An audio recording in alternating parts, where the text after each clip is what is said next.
Hello दोस्तों, good evening, नमस्कार। आप सभी का एक बार फिर से बहुत बहुत स्वागत है आप सभी के अपने यूट्यूब चैनल परीक्षा के शिक्षा में। आई होप कि आप सभी अच्छे होंगे और आपकी जो तैयारी है बढ़िया तरीके से चल रही है। तो जो बच्चे क्लास में फर्स्ट टाइम में पहली बार नए हैं उनको बता दीजिए, हमारे चैनल पे आपकी बीएड परीक्षा 2024 की आपकी तैयारी रेगुलर बेसिस पे करवाई जाए। तो जिसे भी तैयारी पूरी करनी है, कंप्लीट करनी है, क्या करेंगे, चैनल को सब्सक्राइब करके हमारे साथ जुड़ जाएंगे और उसके बगल में जो बेल आइकन है उसको ऑन कर लेंगे। और जो क्लासेस है बीएड के साथ साथ जो आपके डीलर वाले छात्र हैं उनके लिए भी इंपॉर्टेंट है, तो वो लोग भी जो है क्लास को पूरा अटेंड। क्लास का समय देखिए, जीके जीएस की जो क्लासेस सुबह 10 बजे डेली देखने को मिली, रीजनिंग की जो क्लास आपको दोपहर को 1 बजे देखने को मिली, कला की जो क्लासेस आती हो शाम को 4 बजे, और जो हिंदी की क्लास है आपको देखिए शाम को 7 बजे हमारे चैनल पे देखने को मिलती है। तो हमारे क्लासेस का जो शेड्यूल है यही है, इसको आप लोग याद करके रखिएगा। इसी टाइम पे वो क्लासेस से जुड़ना, अपनी तैयारी को जो है पूरा कंप्लीट करना है। बाकी इसके लिए क्या बोलते हैं, आपका कोई डाउट है, कोई क्वेश्चन है, कोई क्वेरी हो तो आप हमें आके इंस्टाग्राम पर पूछ सकते हैं। ठीक है, नीचे डिस्क्रिप्शन में लिंक मिलेगा पीडीएफ और नोट्स के लिए, हमारा टेलीग्राम का चैनल है डिस्क्रिप्शन आप सबको, इसका भी लिंक मिलेगा। तो आप लोग यहाँ पे जाकर के हमें क्या करेंगे, ज्वाइन कर लेंगे। यहाँ पे क्या है, डेली बेसिस पे आपको जो क्लास का अपडेट है वो दिया जाता है, और जो आपका एग्जाम का अपडेट है वो भी आपको यहाँ पे दिया जाएगा। तो आप लोग यहाँ पे जाके जुड़े रहिए। ठीक है, तो चलिए क्लास स्टार्ट करें। ध्यान से के क्वेश्चन को देख कर उत्तर देने की कोशिश करेंगे, सही सही उत्तर का। ठीक है, पहला क्वेश्चन देखिए क्या देगा, ध्यान से देखिए बताएंगे। दिन ए इलाही की स्थापना किसने की, बताइए। दिन ए इलाही की स्थापना किसने की, मोहम्मद गजनवी ने, हुमायूं ने, अकबर ने, या शेरशाह सूरी ने, बताइए। दिन ए इलाही की स्थापना किसने की थी, तो देखिए दिन ए इलाही की स्थापना आपकी 1582 ईस्वी में जो आपकी अकबर ने की थी, जो आपका दिया गया यहाँ पे सी वाला विकल्प आपका सही उत्तर होगा। ठीक है, दिन ए इलाही की स्थापना 1582 ईस्वी में अकबर ने की थी। इसमें जो है सभी धर्मों के उत्तम सिद्धांतों का जो है समावेश था। बिरबल जो है एकमात्र हिंदू था जिसने इसे अपनाया था। ठीक है, क्लियर है। अगला क्वेश्चन 52 नंबर, बताइएगा राइट आंसर को। निम्नलिखित में से किसे जो भारतीय नेपोलियन कहा जाता है, बताइए। भारतीय नेपोलियन जो है किसे कहा जाता है, इसका राइट आंसर को चंद्रगुप्त मौर्य को, हर्षवर्धन को, चंद्रगुप्त द्वितीय विक्रमादित्य को, मतलब चंद्रगुप्त विक्रमादित्य को, या समुद्रगुप्त को। तो देखिए भारत का नेपोलियन आपका देखिए समुद्रगुप्त को कहा जाता है, जो आपका दिया गया यहाँ पे डी वाला विकल्प आपका राइट आंसर। ठीक है, गुप्त सम्राट समुद्रगुप्त को जो है भारत का नेपोलियन कहा जाता है। ठीक है, यह उपाधि उसे जो है इतिहासकार विंसेंट स्मिथ ने दी थी। ठीक है, विंसेंट स्मिथ, याद रखिएगा। अगला क्वेश्चन 53 नंबर, ध्यान से देखिएगा, बताएंगे कोशिश कीजिएगा। त्रिपटक ग्रंथ किस धर्म से संबंधित है। त्रिपटक ग्रंथ जो है किस धर्म से संबंधित है, तो देखिए त्रिपटक ग्रंथ जो है बौद्ध धर्म से संबंधित है। ठीक है, याद रखिएगा, जो आपका दिया गया यहाँ पे बी वाला विकल्प आपका राइट आंसर। ठीक है, और ये त्रिपिटक कौन कौन से, देखिए विनय पिटक है, सुत्त पिटक है, तथा अभिधम पिटक है। ठीक है, सुत्त पिटक में बौद्ध धर्म के सिद्धांतों का, विनय पिटक में बौद्ध संघ के नियमों का, और अभिधम पिटक में आपका बौद्ध दर्शन का जो है उल्लेख किया गया है। ठीक है, क्लियर हो गया इसके बारे में। अगला क्वेश्चन 54 नंबर, बताने की कोशिश करेंगे, उत्तर क्या होगा। महाधिराज की उपाधि धारण करने वाला प्रथम गुप्त शासक कौन था, बताइए। महाधिराज की उपाधि धारण करने वाला गुप्त शासक जो है कौन था, तो देखिए महाधिराज की उपाधि धारण करने वाला प्रथम गुप्त शासक आपका चंद्रगुप्त प्रथम था। ठीक है, जो आपका दिया गया यहाँ पे सी वाला विकल्प आपका सही उत्तर है। ठीक है, गुप्तकालीन अभिलेखों से ज्ञात होता है कि चंद्रगुप्त प्रथम ही जो है गुप्त वंश का प्रथम स्वतंत्र शासक था, इतना याद रखिएगा। ठीक है, क्लियर से को। अगला क्वेश्चन देखेंगे 55 नंबर, बताने की कोशिश करेंगे। किताब उल हिंद के लेखक कौन थे, बताइए।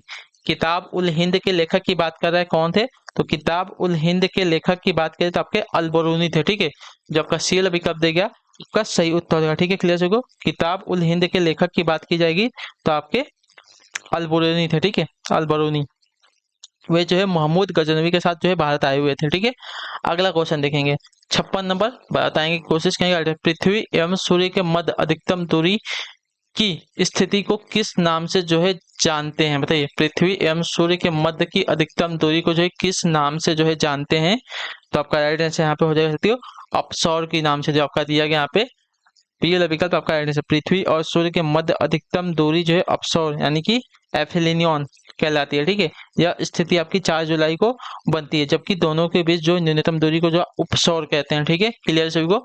अगला क्वेश्चन 57 नंबर, ध्यान से देखिएगा, बताइएगा ड्रिप सिंचाई किस राज्य में की जाती है।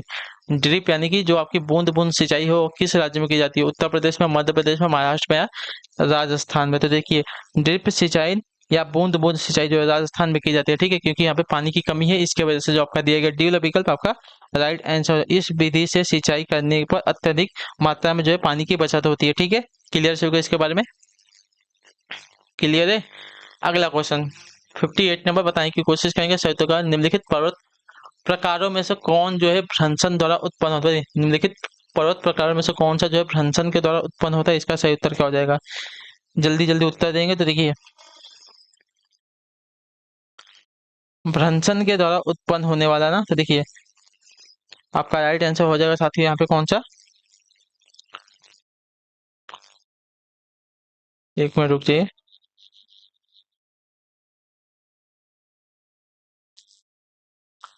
अवरोधी पर्वत जो आपका दिया गया यहाँ पे टी वाला विकल्प आपका सही होता है, ठीक है। अवरोधी या ब्लॉक पर्वतों का जो निर्माण है भ्रंशन के कारण होता है, अर्थात यह पर्वत जो है भ्रंशन द्वारा उत्पन्न होते हैं। इसका जो ढाल है एकदम तीव्र तथा शिखर समतल होता है, ठीक है। जैसे वॉसजेस और ब्लैक फॉरेस्ट सॉल्ट रेंज आदि ब्लॉक या अवरोधी पर्वत हैं, ठीक है। क्लियर हो गया इसके बारे में। अगला क्वेश्चन देखिए आपका 59 नंबर, ध्यान से देखिएगा, बताइएगा राइट है। अध्यक्षीय शासन में मंत्रीगण किसके प्रति उत्तरदायी? बताइए, अध्यक्षीय शासन में मंत्रीगण जो है किसके प्रति उत्तरदायी होते हैं? तो देखिए, अध्यक्षीय शासन में मंत्री गण जो होते हैं आपके, मेरे ख्याल से किसके, तो अध्यक्षीय शासन मंत्रीगण किसके उत्तरदायी होते हैं? मेरे ख्याल से प्रधानमंत्री होना चाहिए यहाँ पे आंसर। चलिए देख लेते हैं। तो आपका जो दिया गया है राष्ट्रपति के, ठीक है। जो आपका दिया गया पहला विकल्प आपका सही उत्तर हो जाएगा, ठीक है। क्लियर सभी को? अध्यक्षीय शासन में मंत्रीगण जो आपके किसके, तो राष्ट्रपति के उत्तरदायी होते हैं, ठीक है। क्लियर सभी को इसके बारे में। चलिए अगला क्वेश्चन 60 नंबर, बताने की कोशिश करेंगे सही उत्तर का। निम्नलिखित युग्मों में से कौन जो है सही सुमेलित नहीं है? बताइए, निम्नलिखित युग्मों में से कौन सा आपका सही सुमेलित नहीं दिया गया है यहाँ पे? तो देखिए क्या देगा, ऐश्वर्य आपका नदी दिया गया है, लटकटी घाटी जो आपका हिमानी दिया गया है, नूना टक आपका भूमिगत जल दिया गया, और यारडंग जो आपका पवन दिया गया। तो इसमें से कौन सा आपका सही मिलान नहीं है? तो नूना टक जो आपका भूमिगत जल दिया गया आपका सही मिलान नहीं है, ठीक है। तो जो आपका दिया गया यहाँ पे सी विकल्प आपका राइट आंसर, ठीक है। नूना टक भूमिगत जल से संबंधित नहीं होता, ये आपका हिमछादन के बीच ऊंचे उठे टीले होते हैं जो कि चारों तरफ से हिम से घिरे होते हैं, ठीक है।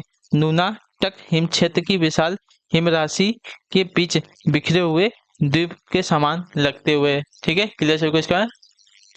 चलिए अगला क्वेश्चन देखते हैं आपका 61 नंबर, ध्यान से देखिएगा, बताइएगा आइडेंटिफाई। बिजली चमक एवं मेघ गर्जन विशेषताएं हैं कहाँ की? क्षोभ मंडल की, समताप मंडल की, मध्य मंडल की, या आयर मंडल की? देखिए बिजली चमक एवं मेघ गर्जन जो आपकी क्षोभ मंडल की विशेषताएं होती है, जो आपका दिया गया यहाँ पे ये वाला विकल्प आपका सही उत्तर हो जाएगा, ठीक है। क्लियर होगा इसके बारे में। तो वायुमंडल में मौसम संबंधी घटनाएं जैसे बादल, आंधी, वर्षा, गर्जना आदि जो है क्षोभ मंडल में घटित होती है, ठीक है। यह जो है वायुमंडल की सबसे निचली परत होती है, ठीक है।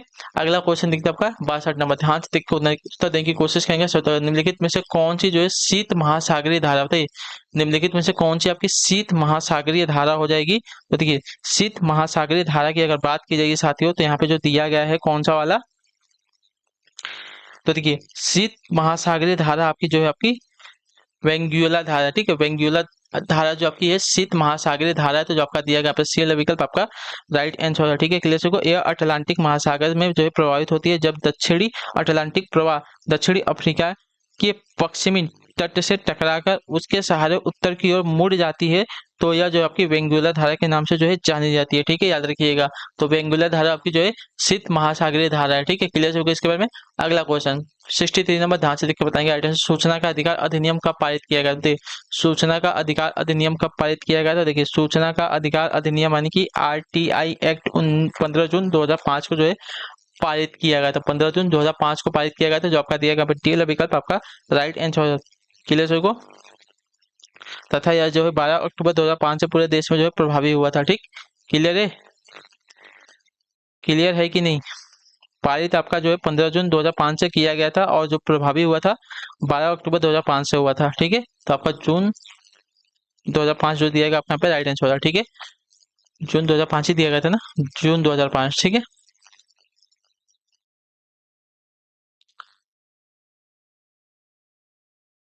64 नंबर, भारत में दल विहीनी लोकतंत्र का प्रस्ताव सर्वप्रथम किसने प्रस्तुत किया? बताइए, भारत में दल विहीनी लोकतंत्र का जो प्रस्ताव है सर्वप्रथम किसने प्रस्तुत किया था?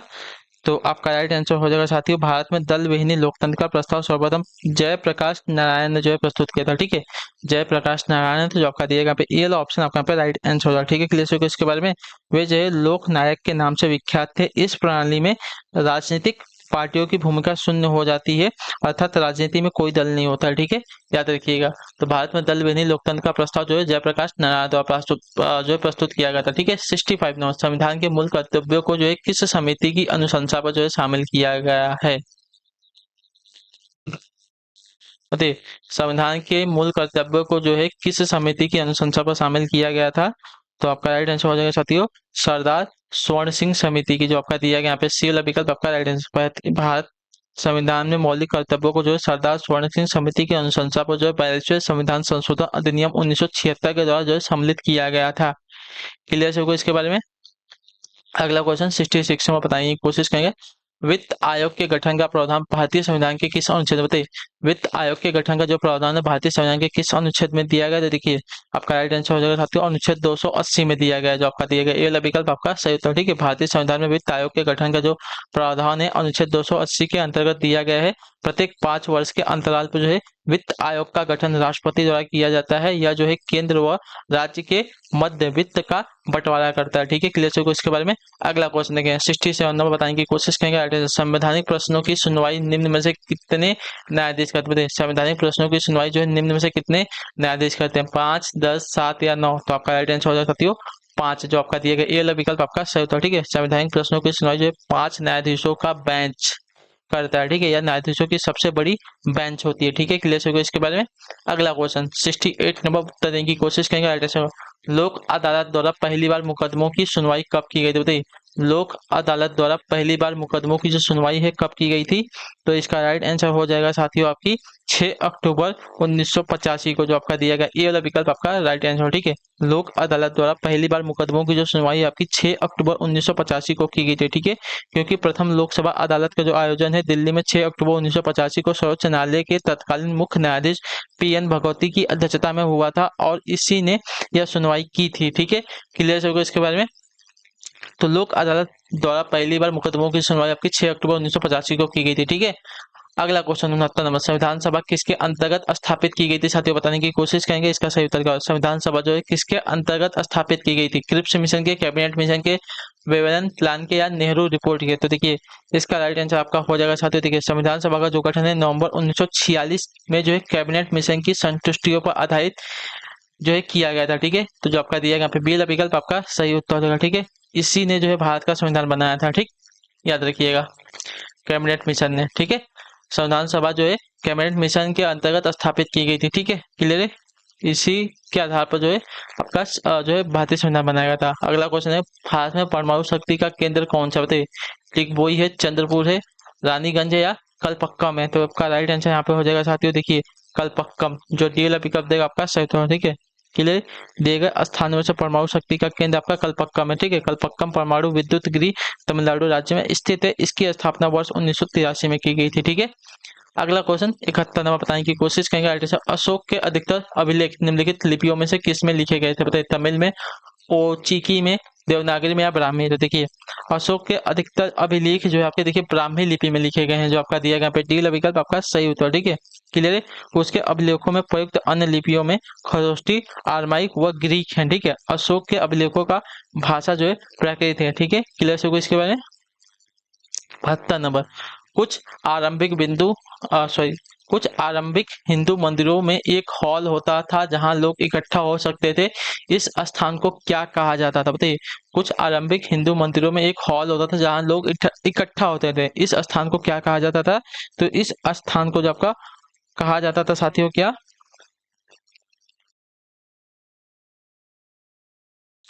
मंडप कहा जाता था, जो आपका दिया गया डी विकल्प आपका सही उत्तर होगा। ठीक है, क्लियर सभी को इसके बारे में। चलिए अगला क्वेश्चन देखा आपका 73 नंबर, विनय पिटक ग्रंथ जो है निम्नलिखित में से किससे संबंधित है, बताइए विनय पिटक के बारे में अभी आपको मैंने बताया था सुबह। तो आपका राइट आंसर है बौद्ध संघ के नियमों से संबंधित है। ठीक है, विनय पिटक ग्रंथ जो है बौद्ध संघ के नियमों से संबंधित है, जो आपका दिया गया बी वाला विकल्प आपका यहाँ पे राइट आंसर है। ठीक है, क्लियर को बौद्ध धर्म में कितने 3 जो है त्रिपिटक होते हैं। ठीक है, याद रखिएगा सुत्त पिटक, विनय पिटक तथा अभिधम्म पिटक। मैंने सुत्त पिटक में जो है बौद्ध धर्म के नियमों का होता है। ठीक है, और विनय पिटक में भिक्षु एवं भिक्षुओं के आचार संबंधी नियमों का होता है, और अभिधम्म पिटक में दार्शनिक सिद्धांतों का वर्णन किया जाता है। ठीक है, क्लियर सभी को। अगला क्वेश्चन 74 नंबर बताने की कोशिश करेंगे। राजा हर्षवर्धन के दरबारी कवि बाणभट्ट ने उनकी जीवनी हर्षचरित निम्नलिखित भाषाओं में से किसमें लिखी है? प्राकृत में लिखी है, हिंदी में लिखी है, उर्दू में लिखी है या संस्कृत में लिखी है? तो आपका राइट आंसर हो जाएगा साथियों, उन्होंने जो उनकी जीवनी आपकी संस्कृत भाषा में लिखी है, जो आपका दिएगा डी वाला विकल्प आपका राइट आंसर। ठीक है, राजा हर्षवर्धन के दरबारी कवि बाणभट्ट ने उनकी जीवनी जो आपकी हर्षचरित संस्कृत भाषा में लिखी थी। ठीक है, ऐतिहासिक विषय पर गद्य काव्य लिखने का यह प्रथम सफल प्रयास था। यह ग्रंथ जो हर्षवर्धन के विषय में महत्वपूर्ण जानकारी जो है उपलब्ध कराता है। ठीक है, क्लियर है। आखिरी क्वेश्चन ध्यान से देख के उत्तर देने की कोशिश करेंगे। राइट, जैन और बौद्ध भिक्षु या भिक्षुणियों के लिए आरंभिक विहार बने होते थे किससे? मिट्टी के, पत्थर के, लकड़ी के या ईंटों के? तो देखिए आपका राइट आंसर हो जाएगा साथियों, यह जो है आपके पत्थर से जो है बने होते थे। ठीक है, जो आपका दिया गया यहाँ पे बी वाला विकल्प आपका राइट आंसर। जैन और बौद्ध भिक्षु या भिक्षुणियों के लिए आरंभिक विहार जो है पत्थर के बने होते थे। ठीक है, इनमें यह भिक्षु तथा भिक्षुणी निवास करते थे। इनका आकार जो है गुफा के समान होता था, जो पहाड़ियों को जो है काट कर बनाए जाते थे। ठीक है, क्लियर सबको? तो इसी के साथ जो आपकी क्लास है आज की कला वर्क की यहीं पे कंप्लीट की जाती है। आई होप कि आपको क्लास अच्छी लगी। अच्छी क्लास को लाइक, चैनल पर चैनल को सब्सक्राइब और हमें जो है कमेंट में अपनी राय क्लास के बारे में जरूर देंगे, आपको क्लास कैसी लगी। ठीक है, तो हम आपसे मिलते हैं आपकी अगली क्लास में, तब तक के लिए टाटा बाय बाय, जय हिंद, जय भारत। आपसे क्लास से जुड़ने के लिए बहुत बहुत ही धन्यवाद साथियों।